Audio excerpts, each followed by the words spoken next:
කොහොමද ඔයාලට අදත් ඔයාලා සියලු දෙනාම ආදරෙන් පිළිගන්නවා.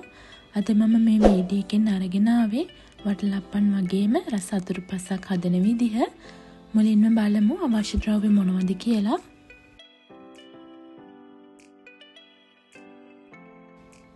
මුලින්ම මම මේ වගේ භාජනයක් ලිපේ තියලා ඒකට සීනි මෙසැඳි 4ක් එකතු කරලා සීනි ටික හොඳට කැරමල් කරගන්නවා.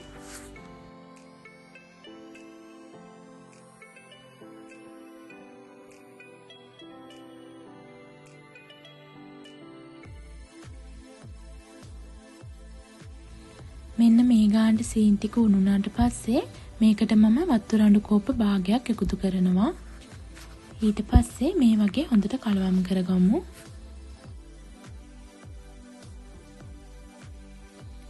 ඊළඟට මම ඉතුරු සීනි ටිකත් එකතු කරලා හොඳට සීනි ටික උණු වෙනකම් උණු කරගන්නවා.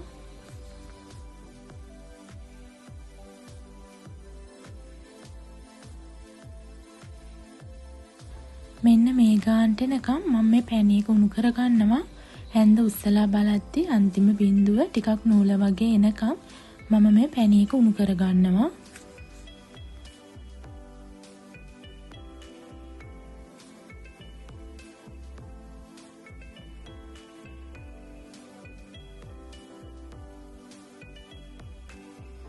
දැන් මේ පැන් එක උණු වෙලා ඇති. දැන් මේ පැන් එක නිමෙන්න තියලා ඊළඟට මේකට අවශ්‍ය බිත්තර මිශ්‍රණය හදාගමු. මේ වගේ භාජනයක් අරගෙන ඒකට බිත්තර 4 එකතු කරලා විනාඩි 3ක් විතර හොඳට බිත්තර ටික ගසාගමු.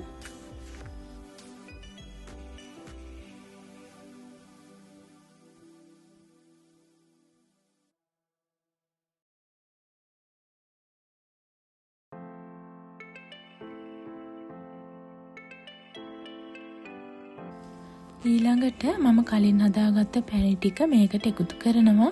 මේ වෙලාවේදී මේ පැණි එක හොඳට නිමිලා තියෙන්නේ.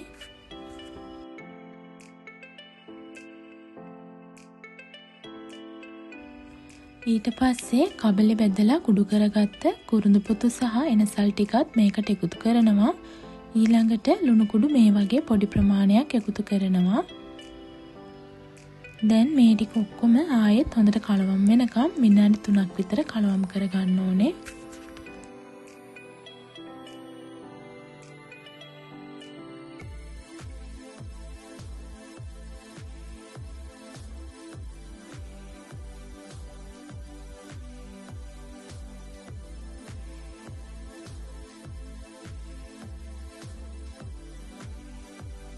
ඊළඟට මම මේ අතුරුපස හදන්න ගන්න ට්‍රේ එකට පොල් තෙල් ටිකක් ගා ගන්නවා. එතකොට අපිට මේකේ කෑලි ගලව ගන්න ලේසි.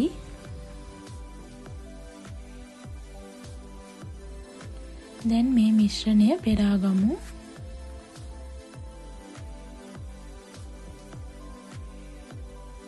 ඊළඟට මම මේකේ මේ තියෙන පෙන ටික හැන්දෙන් අයින් කර ගන්නවා.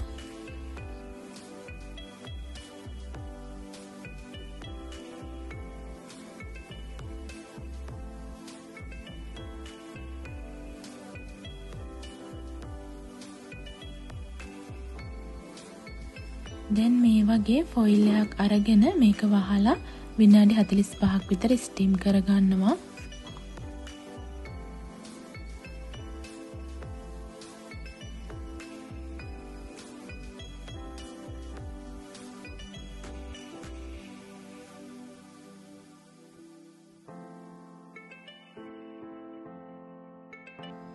දැන් මේ ඔයාලට පෙන්වන්නේ විනාඩි 45කට පස්සේ මේ විදිහට ටූත් පික් එක ගහලා බලද්දි ටූත් පික් එකේ ගෑවෙන්නේ නැත්නම් මේක ස්ටිම් වෙලා ඇති. ඊළඟට මේක මම පැය 4ක් 5ක් විතර ශීතකරණයේ තියාගන්නවා. මේ තියෙන්නේ ශීතකරණයෙන් එළියට ගත්තට පස්සේ ඊළඟට මම මේ වගේ කෑලි වලට මේක කපා ගන්නවා.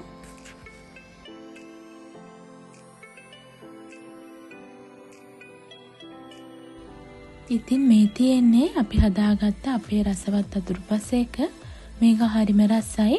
ඉතින් ඔයාලා දිගටම මේ වගේ වීඩියෝ බලන්න කැමති නම් මගේ YouTube channel එකත් subscribe කරලා තියාගන්න. අපි නැවතත් මේ වගේ වීඩියෝ එකකින් හමු වෙමු.